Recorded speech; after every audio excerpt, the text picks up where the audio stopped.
Yo, yo, yo, yo, yo. Yo, yo, what's up, everybody? How's everybody doing? It's D's World. Got another reaction now. Um, you know, George, yeah, George Foreman, boxing legend and everything, man. Remember in his prime, he retired. And, his movies, I think it's in a theater, or about to be in a theater. I really can't wait for that movie. It's probably good. And in his prime, he stopped fighting and he went back to God, and he's gonna talk about it though. So, hey, let's react now, all right? So everybody should always come back and go back to God and everything, and Jesus right here, man. That's one thing I'm going one by one, but let's react this now. Ready, set, go. The champion at that time was Muhammad Ali. He had to face me if I won this elimination bout. And I went 12 rounds. I was pretty content. Sad that I lost the decision, but See, y'all gotta know about him, man. Like they say in the 70s. Hold up, me a little bit. In the 70s, you got Ali, and he didn't fight for 4 years and stuff because he didn't want to go to Vietnam and everything. And then you have other stuff right there. You have the other fighters right there, like they say the golden is in the 70s right there for the heavyweights. And he was like, they said he was just knocking everybody out. This dude was just stupid power on with both hands. So yep, he was a menace if you seen him. Like he was just mean and everything. So yep. but I truly felt like I won. I went back to the dressing room to cool off, and that's where life changed. I walked back and forward for the first time trying to cool off in thoughts. You don't have to worry about that boxing match. You're still George Foreman. You can go to your ranch. You got money. You got TV shows. You can go to your ranch and retire and die. And I never could lose that thought. You're gonna die. You're gonna die. And in the dirty old dressing room, when I had all these wonderful homes, I was about to die. Damn. And I heard a voice within me say, "You believe in God. Why are you scared to die?" And I was afraid. I was scared. I tried to walk back and forward, shake it off, but it wouldn't go off. And I realized it was God talking with me. And I didn't believe in religion. I thought that was for, you got to be a sissy. Everybody who had taken up religion in those days had lost a wife, a husband, a boxing match, and they were carrying their Bibles as a baby. And I wasn't going to go and take on religion, but I tried to So he wasn't religion at that time, and this happens. Okay, so that's what's up. And then make a deal in that dressing room. I said, I'm still George Foreman, and everyone's looking at me. Right within my thoughts, I can still box and give money to charity and for cancer. And I heard a voice say, I don't want your money, I want you. ooh, And I remember tears. First time I'd heard anyone turn down money, number one. So there I was. I'd lost the fight of my life. My leg gave out on me. And I looked around the room and told everybody, hey, y'all, I'm fixing, before I could say another word, I was out of this life in a big dog dump yard of nothingness. Over my head, under my feet, there was nothing. And I got mad because, everyone else had pets of Dobermans. I had lions and tigers. I was tough. damn. Okay, okay. So I don't care if this is death. I still believe there's a God. When I said that, I was snatched out of nothingness, alive in the dressing room, blood flowing through my face.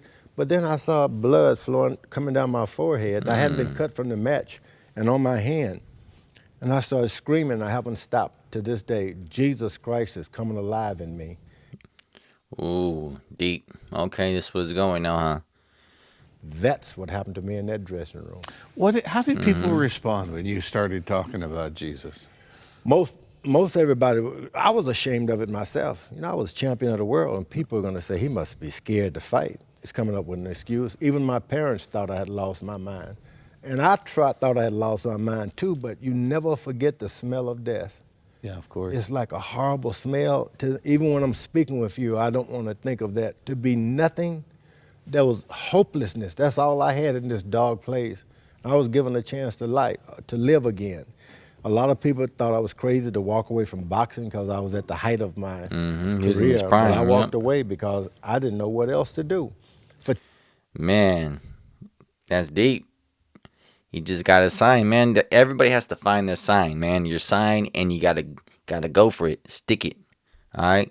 Like me, I'm trying to find my sign. You know, in my life, and everybody try to find it too. And when you see it, you have to just take it, man. You can't just wait. Because when I think about this, when I'm younger, there's multiple times that I waited, and I shouldn't have wait when I'm thinking before my injury. And I go back now, I'm like, damn, I was younger. You know, I wasn't injured, and I just wait for opportunities that I should have did and just push that stuff, right? So just got when you see that gut just hit you, like, dude, just go, take it, man. For 10 years, I didn't make a fist. I just preached. Was ordained in the 70s and went on to become a full-time preacher and stayed there until 87. Let's talk about that preaching career. Tell us how that's developed. Well, I'm an evangelist, and I know I'm an evangelist, and I know exactly what my calling is.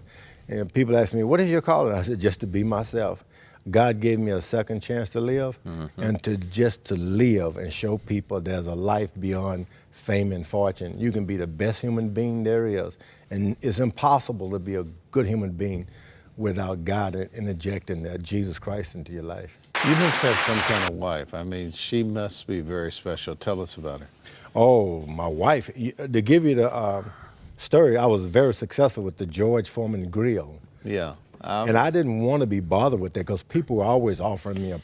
Damn. That grill, man. I got one too, man. That thing is easy. Get some chicken, I'll get some steak, and that thing it's fast, huh? It's just easy. Dude. Hey man, I might do that tonight. I haven't did it for like a little while though, but snap. I might do it tonight, bruh. Product or something. I Yeah. was already successful on Madison Avenue. And everyone said, George, are you going to do the grill? And I said, I don't know about these things. And my wife said, it works, George. So she showed me how to fix a burger on that thing. It was still juicy. The grease went out. I said, it really works. She said, you should do that. Whatever you do, see if they'll give you a few. And I did an endorsement following my wife just to get 16 grills. And we ended up selling over 100 million of those things. Damn. But that's to tell you a lot about my wife. She's smart. Even when I wanted to box some more, I told her, you think those guys can beat me? You don't believe I still have it? I can still do this. She said, isn't that the way you want to leave the sport, feeling like you can do it, George? And if you don't have a wife who's smart, you'll stay in the boxing until you can't walk. What kind of trepidation? Well, he's a fighter, man. He's been fighting his life, you know, and he had to sign and everything, man. So this dude, he's really successful, man. Successful. I kind of do miss him right there, boxing when you commentate. He was cool. It was cool. When you made the comeback at 45? Well, I started coming back, and most people, even my wife, said, don't do it, they're going to kill you. Yeah. And my children, I gathered them around and told them, look, I don't have any money. I got to find a way to make it for you guys. It's easy to say you have 5 kids, 6 kids, but the hard part is to take care of those kids. I truly wish I had been a golfer. And going back to golfing, but I didn't know how to use those clubs. I tried, but I couldn't get it. Yeah. So I went back to boxing, and everyone laughed at me. It was a big joke. It really was a joke, and I kept laughing too because it truly is a joke, but a wonderful thing to have a profession that you can stay off 10 years and come back, regain yourself, and be champion of the world. Then people started to jump on board and say, maybe he can do it, especially after You gotta done it. believe yourself, man. He believed in Give us himself. your take on some of the famous boxers. I just seen something from him though. He had to change his style, man, because he's older. He couldn't do like he used to because he was younger, faster. So this one, he changed his boxing skills, you know. And yep, and I think he was like 250 at that time, because I think in his prime he was like what, 230, 225, 230.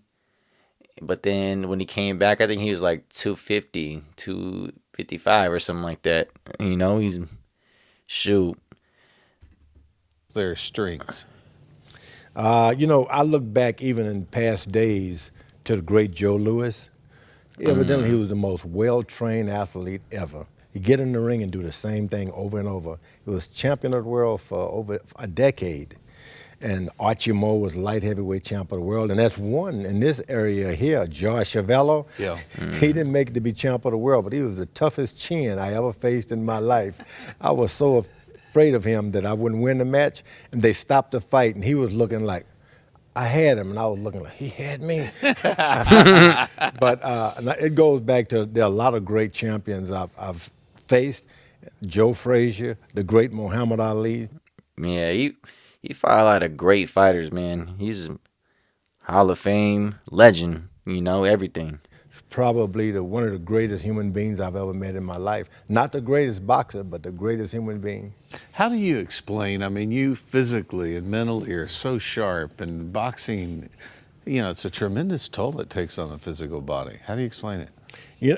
I was just happy to have that sport, and I never looked on boxing as something to play with. And the years I dedicated myself to boxing, I didn't drink or smoke cigarettes or anything. I tried to eat right, but the occasional banana split didn't hurt anything.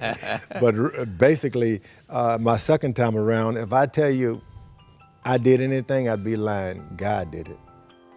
That's awesome. Awesome. That was good.